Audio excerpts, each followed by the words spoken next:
បាទសួស្តីបងអ្នកចិញ្ចឹមមាន់ថ្មីដោយសារតែមួយរយៈចុងក្រោយនេះមានបញ្ហាជាច្រើនដែលបងគាត់អ្នកចិញ្ចឹមមាន់ថ្មីដែលគាត់ចិញ្ចឹមហើយនឹងការថែទាំកូនមាន់ចេះតែមានបញ្ហាគាត់ចេះតែឆាតសួរមកអញ្ចឹងណាថ្ងៃនេះខ្ញុំនឹងនិយាយពីការថែទាំកូនមាន់ពីអាយុនិយាយទៅពីទំញាស់រហូតដល់អាយុ40ថ្ងៃណាហើយការនិយាយនេះគឺខ្ញុំនិយាយពីបទពិសោធន៍ពីកសិដ្ឋានរបស់ខ្ញុំផ្ទាល់សម្រាប់កូនមាន់យើងទំតែញាស់ចេញពីទូជាក់ស្ដែងគឺយើងអាយុមួយថ្ងៃឬក៏2ថ្ងៃហ្នឹងគឺយើងអត់ទាន់ឲ្យស៊ីចំណីទេអញ្ចឹងសម្រាប់កូនមាន់ដែលញាស់មកថ្មីចេញពីទូអញ្ចឹងបងគួរតែដាក់ទឹកថ្នាំផ្សះឲ្យវាផឹកចំនួន2ទៅ3ថ្ងៃសិនទៅដើម្បីទី1ដើម្បីឲ្យវាផ្សះតងផ្សិតល្អ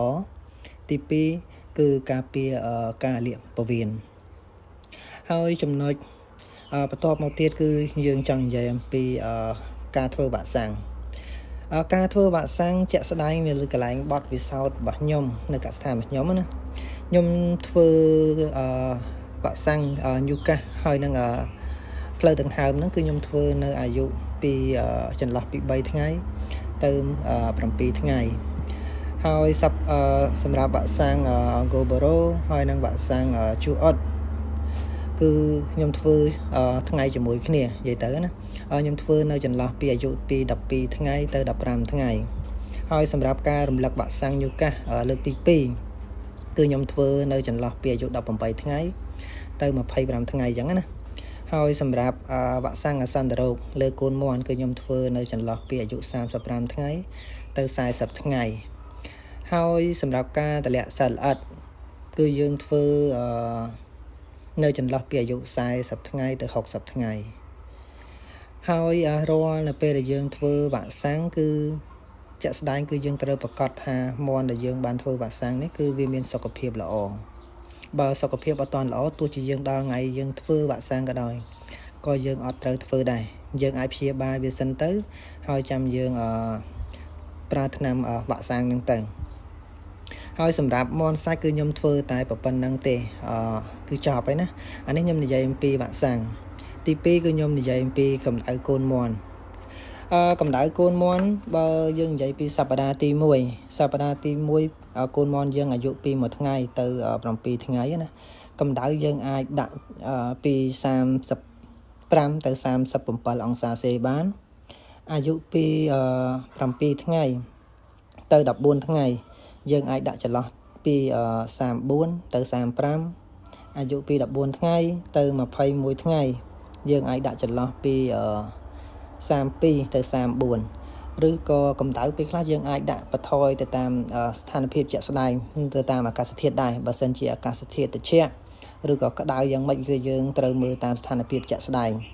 ការដាក់កម្ដៅដោយសារតែយើងឥឡូវនេះការថែទាំកូនមាន់គឺយើងប្រើប្រភេទដុំអូតូដើម្បីកំណត់សីតុណ្ហភាពណាប៉ុន្តែនៅពេលដែលយើងកំណត់សីតុណ្ហភាពលើដុំអូតូហើយគឺយើងត្រូវសង្កេតមើលជាក់ស្ដែងនេះស្អីពេលខ្លះការដាក់ខ្សែ sensor របស់យើងគឺអត់ត្រូវគោលដៅទេអញ្ចឹងយើងត្រូវមើលស្ថានភាពជាក់ស្ដែងថាតើកូនមាន់នៃយើងនៅឆ្ងាយពីអំពូលឬក៏នៅជិតពីអំពូលអញ្ចឹងបើសិនជាករណីដែលកូនមាន់យើងនៅផ្ដុំក្បែរអំពូលអញ្ចឹងមានន័យថាករណីថានៅក្នុងទ្រុងរបស់យើងគឺស្ថានភាពគឺវានៅត្រជាក់ប៉ុន្តែបើករណីដែលកូនមាន់របស់យើងនៅឆ្ងាយពីអំពូលឆ្ងាយពេកអញ្ចឹងមានន័យថាកម្ដៅហ្នឹងវាក្ដៅជ្រុលហើយបើករណីបើសិនជាវាសាយចង់ថាវានៅពេញទ្រុងនឹងល្អណានៅពេញទ្រុងនឹងល្អគឺជាក់ស្ដែងគឺកម្ដៅរបស់វាហ្នឹងគឺក្ដៅគ្រប់ល្អហើយអាហ្នឹងខ្ញុំនិយាយទី1គឺវ៉ាក់សាំងទី2គឺកម្ដៅទី3គឺដង់ស៊ីតេសម្រាប់ដាក់កូនមាន់សម្រាប់ដង់ស៊ីតេសម្រាប់ដាក់កូនមាន់គឺយើងក្នុងសប្តាហ៍ទី1យើងអាចដាក់1ម៉ែត្រការ៉េចន្លោះពី60ទៅ70ក្បាលបានទី2អាយុពី7ថ្ងៃទៅ14ថ្ងៃនេះយើងហៅថាសប្តាហ៍ទី2ហ្នឹងយើងអាចដាក់ចន្លោះពី40ទៅ50ក្បាលបានសប្តាហ៍ទី3គឺយើងអាចដាក់1ម៉ែត្រការ៉េចន្លោះពី20ទៅ30ក្បាលហើយបើសិនជាសម្រាប់មាន់យើងពីអាយុចាប់ពីកន្លះគីឡូរហូតដល់លក់យើងអាចដាក់ចន្លោះពី7ក្បាលទៅ10ក្បាលបានការដាក់ដង់ស៊ីតេបែបនេះគឺយើង នឹងទទួលទិន្នផលល្អបើសិនជាយើងអ្នកចិញ្ចឹមមាន់បើសិនជាយើងអត់យល់ដឹងពីដងសីតេនៃការដាក់កូនមាន់ទេទី1ពេលខ្លះយើងខាតពេលខ្លះយើងទ្រុងយើងធំយើងដាក់មាន់តិចអញ្ចឹងមានន័យថាយើងអត់យល់ដឹងអញ្ចឹងវាខាតដែរទី2យើងទ្រុងយើងតូចដាក់មាន់ច្រើនបញ្ហានេះក៏វាមានបញ្ហាដែរដោយសារធ្វើឲ្យមាន់យើងឈឺច្រើនហើយសម្រាប់ទី4ខ្ញុំចង់និយាយអំពីកណីចំណីជាក់ស្ដែងគឺសម្រាប់កូនមាន់គឺខ្ញុំឲ្យស៊ីឲ្យចំណីសុទ្ធចាប់ពីវារៀនស៊ីចំណីដំបូងរហូតដល់អាយុ40ថ្ងៃណាក្នុងដំណាក់កាលដំបូងបើសិនជាប្រភេទចំណីក្រុមហ៊ុនដែលយើងឲ្យវាស៊ីនឹងវាមានគ្រាប់ធំទោះជាចំណីកូនមាន់ក៏ដោយបើសិនជាកណីដែលវា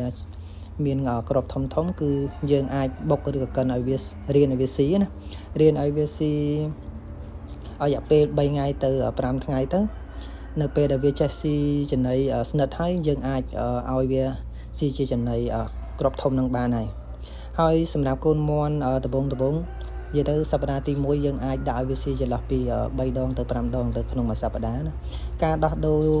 ចំណីជាសារតែយើងដាក់តិចនេះដើម្បីឲ្យវាស៊ីបានច្រើនហើយបន្តមកទៀតគឺយើង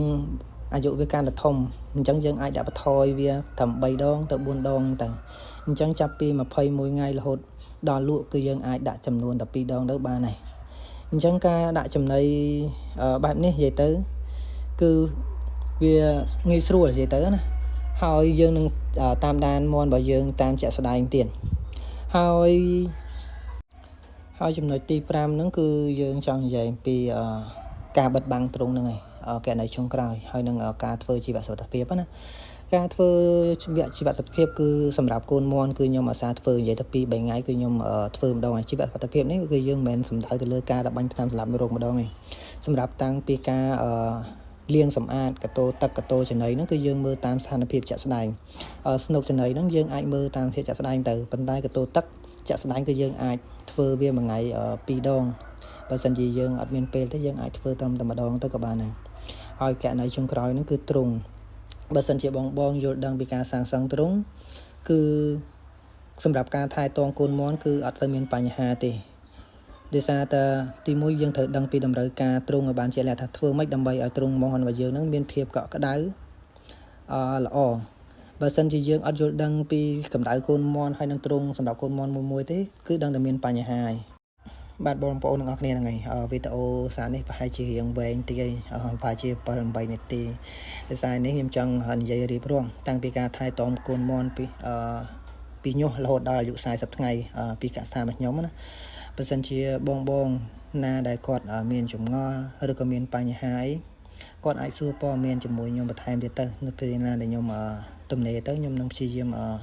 ឆ្លើយតបបងប្អូនទាំងអស់គ្នាដើម្បីឲ្យបងប្អូនទាំងអស់គ្នាយល់ដឹងពីការថែទាំកូនមាន់យើងឲ្យមានសុខភាពល្អណាហ្នឹងហើយអរគុណច្រើនបងប្អូនទាំងអស់គ្នាសម្រាប់ការតាមដានវីដេអូរបស់ខ្ញុំអរគុណច្រើនមែនទែន